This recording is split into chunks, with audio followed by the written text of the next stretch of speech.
Hello everyone, আসসালামু আলাইকুম। সবাই কেমন আছো? আশা করি যে যেখান থেকে আমার ভিডিওটা দেখছো সবাই ভালো আছো। আলহামদুলিল্লাহ, আমিও ভালো আছি। আজকে আমি তোমাদের কাছে নিয়ে এসেছি ডিমের একটা নাস্তা রেসিপি। আশা করি সবাই ভিডিওটা দেখা শুরুতে একটা লাইক দিয়ে যাবে, ভিডিওটা দেখা শুরু করবে। এখানে আমি দুটো ডিম সিদ্ধ করে নিয়েছি। সিদ্ধ করে একটি ডিমকে 4টি করে পিস করে, দুটো ডিমকে আমি প্রায় এখানে 8 পিস করে নিয়েছি। আর এখানে নিয়েছি প্রায় ছোট বা মিডিয়াম সাইজের 3 থেকে 4টা আলু। আলুগুলোকে আমি আগে খোসা ছাড়িয়ে সিদ্ধ করে নিয়েছি। এখানে একটা বাটির মধ্যে আমি নিয়ে নিয়েছি কিছু ব্রেড ক্রাম্বস, নিয়েছি একটা ডিমটাকে ভালো করে ফেটিয়ে নিব। এই তো ডিমটাকে আমি কাঁটা চামচ দিয়ে ভালো করে ফেটিয়ে নিলাম। এটাতে আমি কোনো লবণ ইউজ করব না, কারণ বাটা ডিমে যদি আমি লবণ ইউজ করি তো আমার ডিমের মধ্যে পানি ছেড়ে দিতে পারে। এখানে আমি নিয়ে নিয়েছি 3টা শুকনো মরিচ তেলের মধ্যে ভেজে। এখন আমি আলুগুলোকে হাতে ম্যাশ করে নিব। এই তো আলুগুলোকে আমি ভালো করে হাতের সাহায্যে ম্যাশ করে নিলাম। এখন আমি পরিমাণ মতো লবণ দিয়ে তেলে ভাজা মরিচগুলোকে ভালো করে আলুর সাথে মিশিয়ে নেব। এই তো আমি ভালো করে ম্যাশ করে নিলাম। এখন আমি কেটে রাখা ডিমগুলোকে আলুর এই ডোটা দিয়ে ভালো করে কোট করে নেব।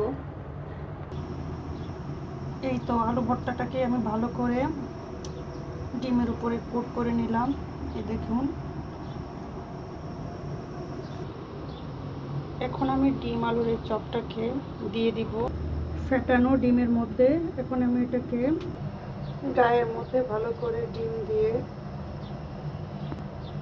কোট করে তারপরে দিয়ে দিব ব্রেড ক্রাম্বসের মধ্যে। এখন এটাকে ভালো করে ব্রেড ক্রাম্বস দিয়ে কোট করে নেব।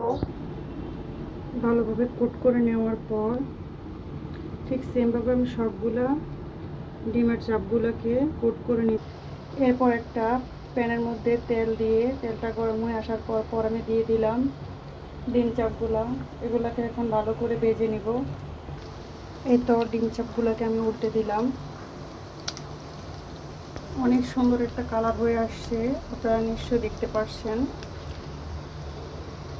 এভাবে ডিম আলুর চপ করলে ভীষণ মজা হয়। এটা ইফতারেও খেতে অনেক মজা লাগে। নাস্তা আইটেম হিসেবে যে কোনো সময় ব্যবহার করা যায়। আর আমার ভাই ও বোনেরা যারা যারা আমার চ্যানেলটাকে এখন সাবস্ক্রাইব করেছেন সকলকে ধন্যবাদ। আর যারা এখনও সাবস্ক্রাইব করেননি তারা অবশ্যই আমার চ্যানেলটাকে সাবস্ক্রাইব করে যাবেন। এই তো মিডিয়াম হিটে আমি ভালো করে ডিমের চপগুলোকে ভেজে নিলাম। এখন আমি এগুলোকে তুলে নিব। এই তো ভেজে নেওয়া ডিম চাপগুলো আমি তুলে নিয়েছি। এখন আমি ফ্রাই প্যানে বাকি চাপগুলো দিয়ে দিলাম ভাজার জন্য। এগুলোকে ভালো করে মিডিয়াম আঁচে ভেজে নেব।